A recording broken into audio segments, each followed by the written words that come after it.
Hey everyone, thanks for joining us. This is number 3, Prophetstown. You know, we were 3 episodes into this, and I guess I'm not sure if you, the viewers, know exactly what we're trying to accomplish.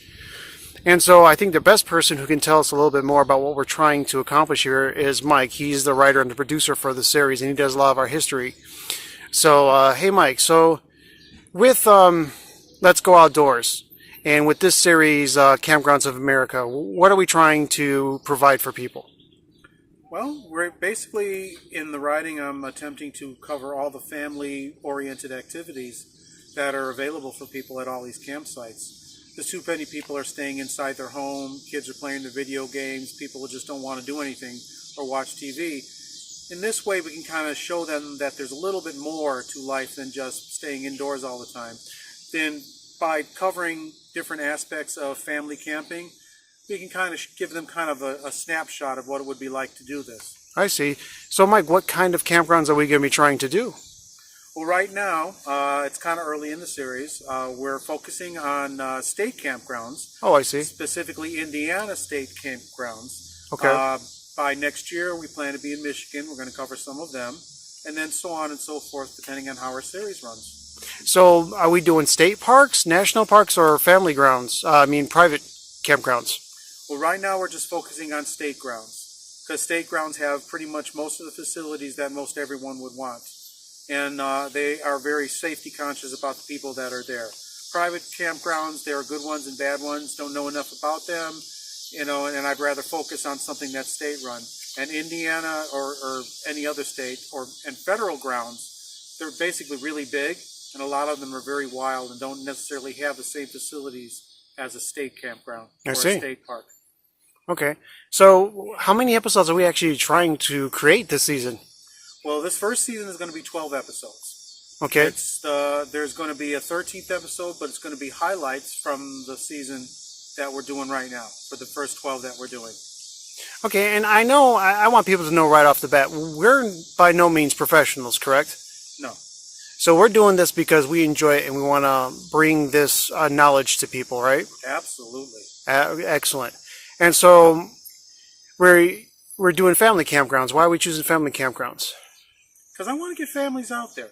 Okay. Where families can spend time together, enjoy themselves. A lot of these places have fishing, boating, biking, and camping. There's a lot of activities and a lot of historical places that can be visited at these different state parks. When some of them even have swimming pools and camping and playgrounds, correct? Yes, they do. Yeah. Every one of them does. Excellent. So if you're looking for a way to get out of the house and enjoy yourself and have fun with your family, try camping. Okay. And so, Mike, as far as me, I know I've been doing the outdoors since I could remember, and we've always loved the hiking and the backpacking. Is that ultimately what led us to do this? I would say it is. Awesome. And we're just sharing our love with everybody else out there. So what else would you like to let the viewers know? Just come out and enjoy the campgrounds of America. Hey everyone, thanks for joining us on number 3 at Prophetstown. So a lot of the history of Prophetstown is from the Shawnee Indians. And so we're going to do something a little different, but it's still very simple. So what we're doing is we're making 3 Sister soup. And we're going to make Johnny cakes. And the 3 Sister soup is actually real easy. It's just a few basic ingredients that we actually prepared at the house before we came. Diced potatoes, butternut squash, green beans, hominy. And I'm going to post the recipe for you guys. We need chicken bouillon for it to add flavor, butter and flour to thicken it up when we're ready. And the Johnny cakes is even simpler. It's just cornmeal and boiled water fried in a pan. So it's going to take, the total recipe time is about 20 minutes, which is a little bit longer than what we normally do, but at the same time, it's still so simple, especially if you actually prepare all the ingredients at your base camp home, like we did this time. So it's going to be a little while, so we'll show you how everything looks once it's done, and we'll show you when it's close to being done. See you in a little bit. So this is how dinner looks. Again, this is a 3 Sister soup with Johnny cakes. The soup basically is very simple. It's chicken bouillon. It is butternut squash. It is hominy corn, diced potatoes, and green beans. And of course, the homemade Johnny cakes, which came out pretty good. And this is a traditional Shawnee meal that was one of their staples. And let me tell you guys, I'm not a big fan of squash, but man, this squash tastes great. Enjoy, and I'll post this recipe at the end of the video so you can try it yourself. And now I want to welcome you guys to Prophetstown. This is our third episode in our series. And the reason we came here was a lot of reasons. The biggest reason is a lot of Indian history over here. And we thought this might be a really good way, to kind of share some of that with all of you out there. What kind of Indians, Mike? Well, Shawnee and a lot of other tribes. Oh, really? A lot of other tribes, really? Mm-hmm. Now, first a little bit about the park. Tippecanoe National Park. Not Tippecanoe. Let me correct myself, folks, before I go any further. This is Prophetstown. And the reason it's named Prophetstown is because it was an Indian village that was established on the banks of the Wabash and the Tippecanoe River in this area. Oh, I see. And then the nice thing about it is the village started because of a Shawnee tribe and a chief named Tecumseh and his brother, whose name was Tenskwatawa, who was a prophet, an Indian prophet. Oh, I see. Now what happened is American soldiers and American people were slowly encroaching upon the Indian lands. And Tecumseh's people were no exception to the rule. They got driven out of Ohio, and then they came south to here. Now this had been going on since the 1800s. And then around 1808, they established a village in this area, in an area called Prophetstown. How many people did they start the village with? Initially it was just his tribe. Okay. But even in the 1800s when they started this, and here it is 1808, this religious thing that Tenskwatawa was doing was attracting thousands of Indians from all over the place. So Indians were coming here because they were interested in the Shawnees' religious beliefs out here? Actually, that's not what it was at all. Oh, really? What it was is they figured that if they banded together with the majority, and there would be a large enough amount of Indians together so that the Americans could no longer encroach upon their lands. Oh, so they were worried about the Americans taking over their land and taking it away from them, I see. They sure were. And then, okay, now, this had been going on for quite a while. I mean, the Americans have been, ever since they started settling the New World, coming from Britain, they were slowly expanding their territories all over the United States, and the Indians were slowly being driven out. So basically what they were doing, in order to expand, they were actually trying to move the native people somewhere else, basically. Yeah, and you have to remember, these people were the original, settlers of this great continent of ours. Yeah, they were. They were the native. That's why they're called Native Americans. They were native. Anyway, getting back to the point, they wanted to protect themselves from the Americans' encroachment, and so that's why they banded together. Now it was basically a peaceful resistance, and they figured the idea was there would be so many Indians that the Americans wouldn't dare attack them. Okay. But now the governor of the Indiana Territory, which was William Henry Harrison at the time, met with Tecumseh. Tecumseh met with him, and there was about 200 Indians with him at the time when they met, and he assured Harrison that their intentions were peaceful, that they didn't mean no harm, that they were just establishing a city. Okay. And after that meeting, Tecumseh went south because he was going to try and recruit more tribes for their cause, and William Henry Harrison had to go to Kentucky on government business. So he's actually trying to unite all these different tribes, which was one of those things that really wasn't heard of, because they were like their own independent nations in a way, weren't they? Correct, because Indians each have their own ways and their traditions, and it's extremely hard to get people together.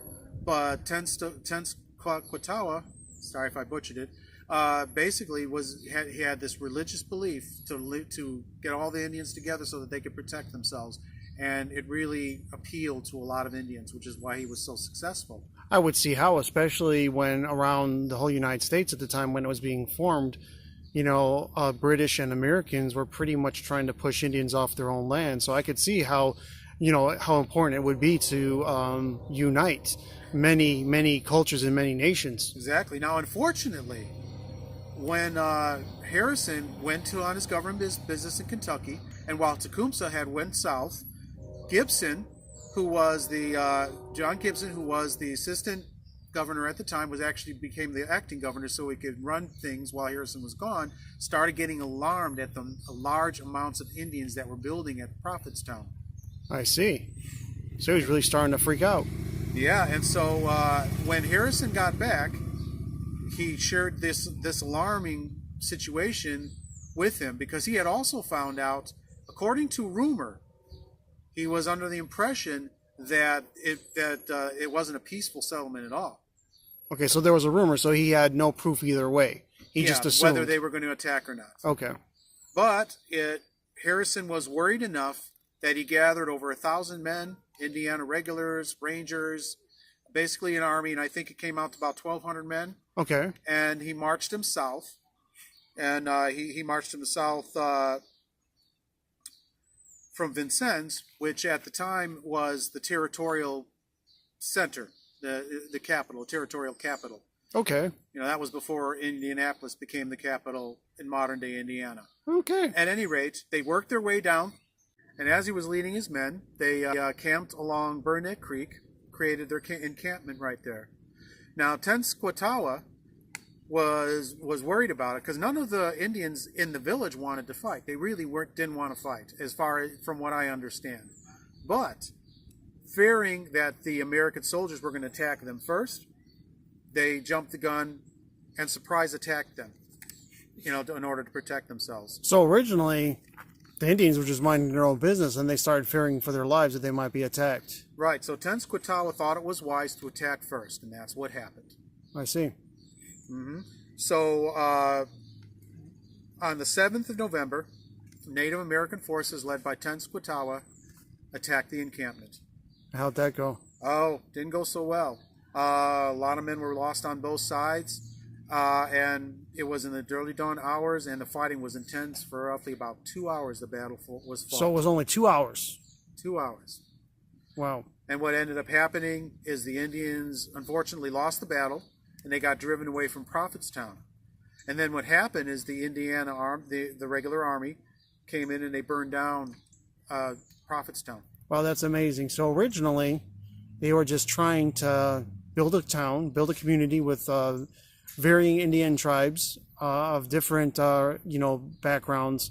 And it just, the powers that be at the time in the territory of Indiana just weren't going to have it. Nope. Wow. And that's a brief synopsis of the history of Prophetstown. Wow. See you in the next section, guys.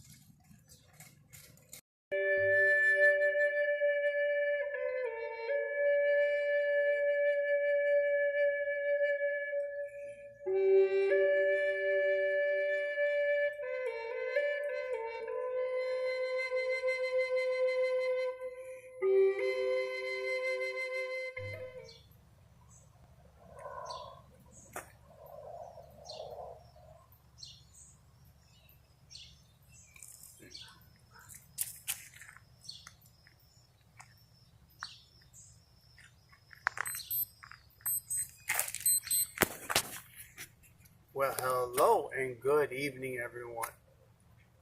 Here we are at Prophetstown, episode number 3. I hope you got the section about the food. That was just fantastic.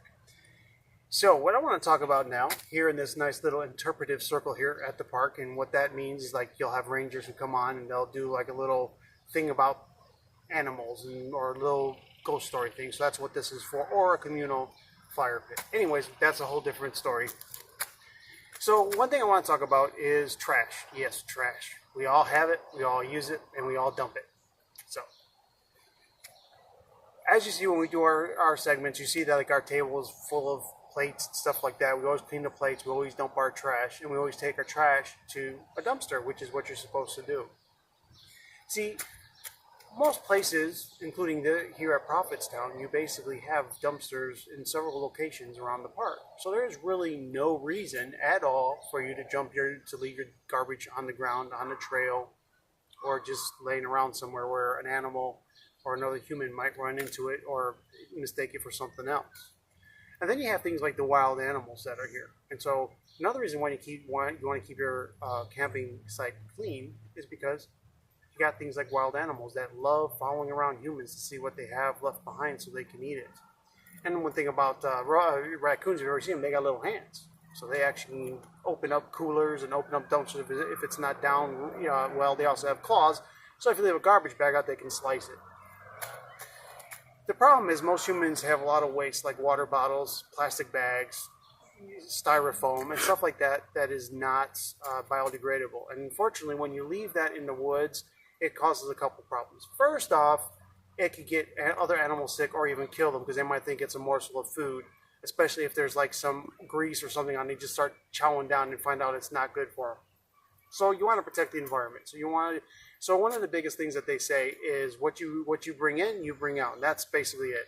So if you're on a campsite that doesn't have trash receptacles, which would be really hard to find, make sure you put it in your vehicle at night and lock up your vehicle so that bugs and animals can't get to it, so that you're not worrying about damaging the ecosystem. At the same time, you don't want these wild animals to believe that humans are going to be their food source, because they're wild animals and we're not always going to be around to feed them.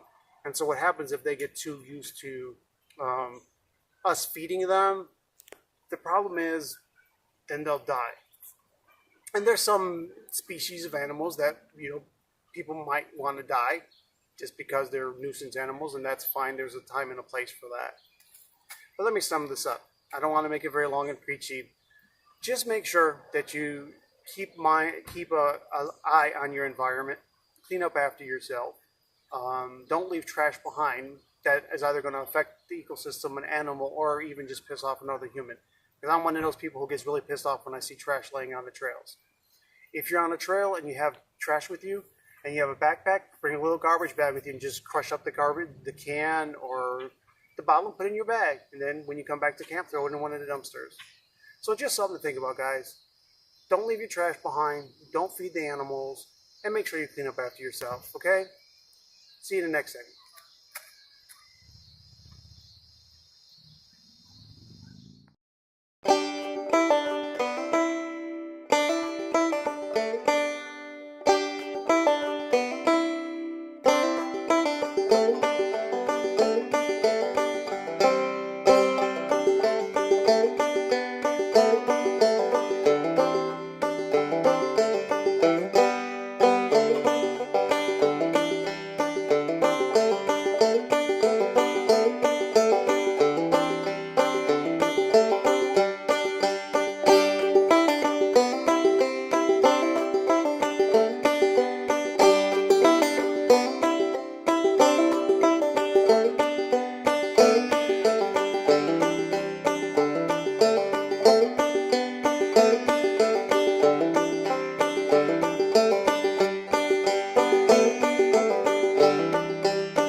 Well, good morning, everyone. I showed you the outlook over there, and I tried to get you a good pan of like the rivers and stuff that were flowing through it.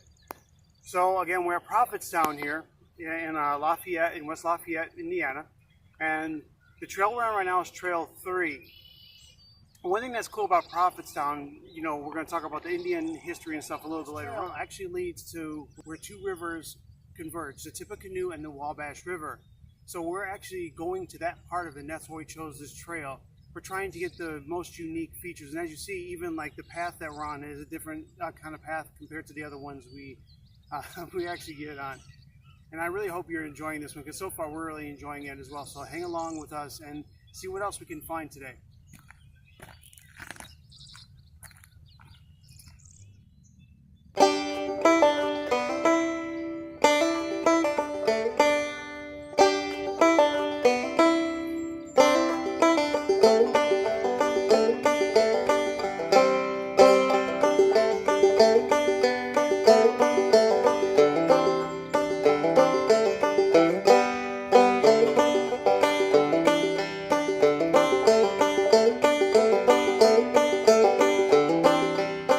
So we just finished Trail 3. We did record some footage for you. I hope you got a chance to see where we're going through and some of the terrain that we were walking on. The idea with this trail was to find where the two rivers, the Wabash and the Tippecanoe, converge and go their separate ways. Unfortunately, there's so much vegetation along the trail, we really couldn't get down to the water where they actually kind of split up. But this, where I'm at right now, this is kind of what you would see along the path anyway. And this is what they would call an observation point. So you can come out and look at the water and see how it flows. And you can hear the water flowing behind me, which basically goes to show us that not too far up the river, which we couldn't get to it, you have these two rivers combining, and that's increasing the flow and making the flow come faster back behind us. So the interesting thing is, we forgot to do the research on where these rivers originate from. So I want to give you guys an assignment. Maybe you can help us. This is my first time doing this, but I'm going to ask anyway. Since we're trying to be an education and we're kind of like teachers. If you can find out where the Wabash River originates from and where it ends, and let us know in the comments, that'd be awesome. Also, let us know where Tippecanoe starts and ends as well. That would be a cool section to add, or just to give that knowledge to other people. So stick with us. We're going to do some other trails, and we're going to be doing some more historical stuff later on, but some fun historical stuff. So we'll see you in a little bit.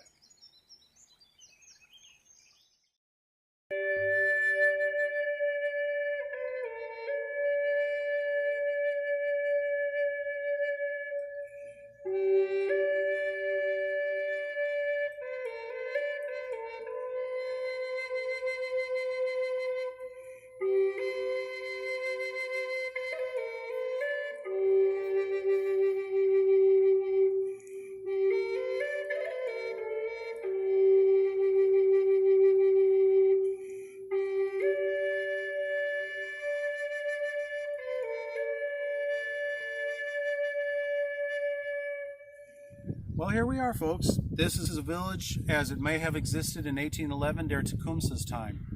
And you know, there's a really cool story attached to all of this. Oh, another story? Please, story. No problem. Hello, welcome everyone. Well, what you see around and before me, and where I'm sitting, is what an 1811 Indian village might have looked like in Tecumseh's time. Yeah, they had the chief shack, they had a medicine lodge, they had a council lodge, they had a cooking area. We're sitting in an area where they would do menial tasks like cutting, like breaking down nuts and things and shucking corn or whatever they would do.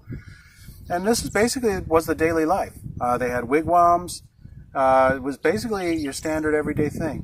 And it's hard to believe that in this area there were 14 tribes that Tecumseh was able to unite in a common cause, and they all lived in this village together. Wow. Without fighting amongst themselves. That was so cool. And then of course, you had Tenskwatawa, the medicine man prophet, who was basically the religious leader of this area. And this is where they might have come out. They came out of here when they went to do that battle, the Battle of Tippecanoe. They headed right over the field, over to where Burnett Creek is today, and got in a battle with the American forces and lost, which was too bad at the time. But what that did is it destroyed Tecumseh's federation. But he did warn Tippecanoe not to attack him until he had more people. But from everything I've read about him, he was kind of a hothead, and he didn't want to wait for his brother. And so they lost. This place got burned down, Prophetstown. They tried to rebuild it. It didn't make it. And the funny thing about it is, it was at this time the Americans realized the British were helping the Indians. And because of what Anyway, I'm just going to refer to him as a prophet because his name is too difficult for me. I'm sorry. Just a guy who has a little trouble with some of those names. But anyway, he ruined his brother's plans. And as I was saying earlier, it was at this time that the Americans realized that the British were helping. And because of the big loss here, Tecumseh aligned himself with the British. And because of that, and because of their assistance with weapons and things like that, the Americans went to war. So a year later, from this point on, War of 1812. Wow, so it just all went downhill once the chief decided to join forces with Britain. Yep, and once his brother, once the prophet, had suffered a major loss here. Because you got to remember, there were 14 tribes, or over 1,000 Indians were here, and he managed to knit them all together with the religious cause that they were all under. And then it's amazing, in 2 hours, which was just how long the Battle of Tippecanoe took, it was all destroyed. Wow. There you go, guys. The sad and unfortunate history of Prophetstown, Indiana. Thank you. See you in the next section, guys. Hey, Mike. What's up, Dave? We're almost done with episode 3. Yes, we are. Wow, it's been an interesting one. Very interesting one. Have you ever heard of the emerald ash borer beetle? I read about it. Isn't that the one that destroys trees? Yeah, did you know there's actually a beetle out there that actually loves ash trees? I didn't say ass, I said ash. A-S-H. Remember that. Oh, okay. Sure thing. And so these beetles, they're kind of weird. They're invasive species that came from Asia. We're not quite sure exactly when. But what they are is they come in and destroy the native ash trees of the United States. And they've been known to go as far as Canada and back as far as Indiana. Holy, wow, that's a lot. And what makes it worse is that they can take up to 2 years to mature once they're inside the tree. Why do they choose trees in the first place? Because because what they do is there's this thin membrane between the bark and the actual wood of the tree, and they feed on that. Ah, so that's how they survive. And okay. So you know what they do? They build nurseries. That sounds scary. I know. And these beetles, they can have up to 150 eggs in the same tree. Ow. You know what's even tripped out? They start from the top. And then what happens is they start from the top of the tree. As the more and more of the larvae and stuff start feeding on the tree, as they start maturing, they start going down towards the bottom of the tree, and everything above it starts dying off. So why are we talking about those beetles anyway? Well, if you say we have a nice fire, guys. But if you notice, the fire has no bark on it. And you know why it doesn't have any bark on it? Because You mean the wood, right? Yes. Yo, not the dog barking, okay? Oh, gotcha. The bark on the tree that protects the tree. Got it. So what it is... Not a dog. Exactly. Okay. So when you look at it, you can see that it's been stripped. You can see there's no veins in it and stuff. And one thing you would do is, if this was an infested piece of wood, you would see like little tunnels and stuff that stick out, and you see these gross little larvae moving around. Sounds scary. And this is why... And the reason I want to talk about this is because the other day at the other park we were at, they actually had a guy who was going around foraging for wood. And one thing we try and keep... Well, what's wrong with foraging for wood? Well, see, this is the thing. Because if it's an ash tree of any type of ash tree, because ash trees are really common in this part of the United States. Okay. And so the thing is, they infest these trees. So even if a branch falls off a tree, they're still infesting this branch. Oh. So what happens is, if you take it to your fire and you break it in two, you release the larvae. Oh. And so what happens, you release the larvae, and they can end up falling into other branches or other trees nearby and continue to feed. So then if someone wants to do a fire, what do they do? Well, it's interesting. Because the campgrounds we went to, they have what's called FDA approved wood. Yes. FDA approved wood. Yes. I thought that was a food thing. I know, it is, right? Well, I mean, it's fiber.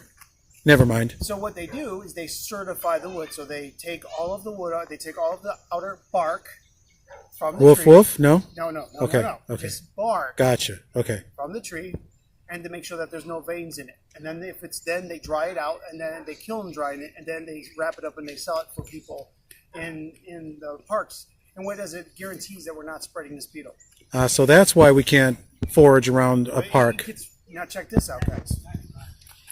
Women are probably going to love this part. The male beetle only lives for 2 weeks. Well, how's the females going to like that? They live for 3 weeks. So they got them beat by a week. How Yeah, nice. so, women out there are laughing, saying, I'm going to outlive you. Mm-hmm. Gotcha. Yeah. Okay. And so what happens is, if you leave the tree, if you leave the tree unmessed with, what happens is they continue to grow inside the tree. Gotcha. And check this out. It could take them up to 2 years to mature. Oh, Up to 2 years. that's terrible. So the thing is, after 2 years, that 2 years, they keep laying eggs in the tree, and it keeps getting more and more infested until the tree completely dies. Wow. But before all that happens, these beetles, when they mature, after up to 2 years, they actually dig their way out of the center of the tree, and they leave like a D-shaped hole.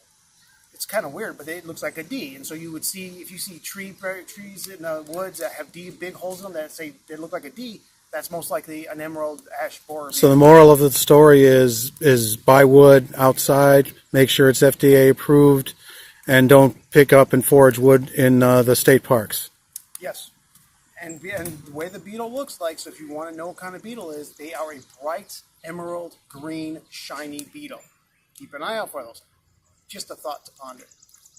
Excellent. Thanks, man. That's good information, dude. All right.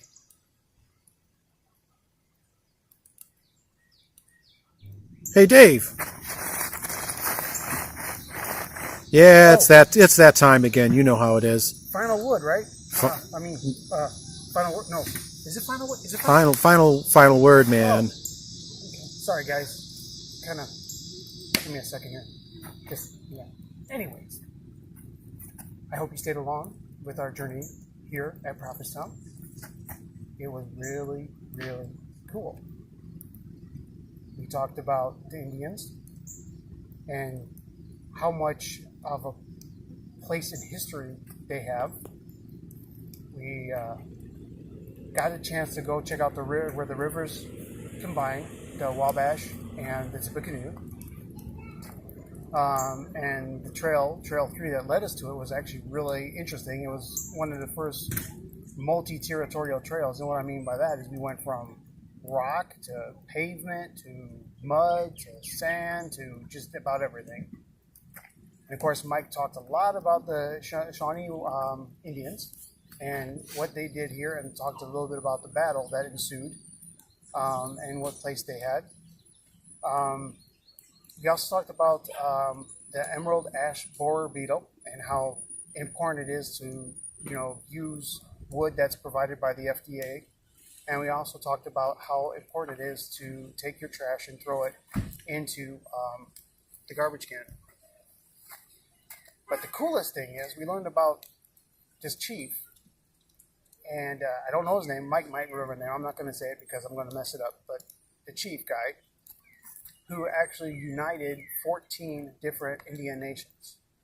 And he might have been successful if Americans, the Harrison, who was the governor at the time, was scared. He thought that this big buildup of Indians was going to be really bad.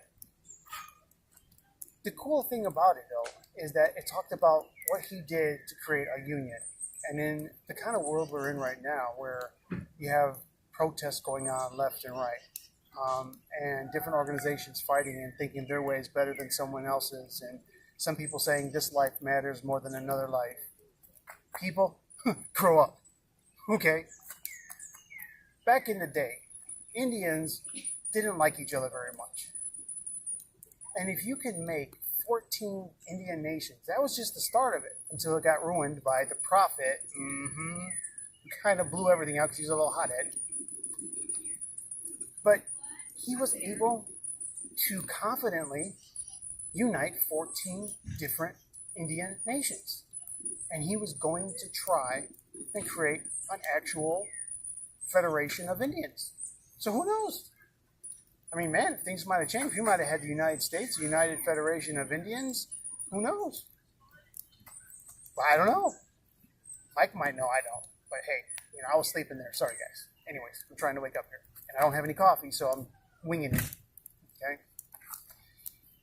But the fact of the matter is, guys, think about what we can actually accomplish if we all got together, no matter whether you're black, white, a police officer, not police officer, male, female, undecided, neutral, whatever. My point I'm trying to make is that if we, as a world, not just a country, but if us as a world can actually get together and unite, could you imagine what kind of stuff we can create?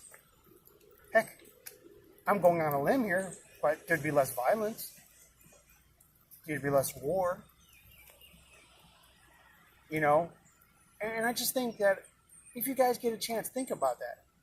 One man and his brother, even though his brother was a little hot-headed, they managed to unite for a common cause because they wanted to protect their nation from the United States. All I'm saying is, instead of trying to look at the bad things of everyone and trying to think that I'm better than you or you're better than him or whoever's better than whoever, it doesn't matter. Think about how we can, as a people, as a human race, because we're all the same race, we're all human race. Imagine what we could do as a world if we put aside our differences and work together. Now that would be something. That would. And as again, guys, thank you so much for joining us. I appreciate it every time. And, if you really like it, subscribe. Man, we really want to hear from you guys. And, as usual, I'll see you in the next campground of America. Take care, all.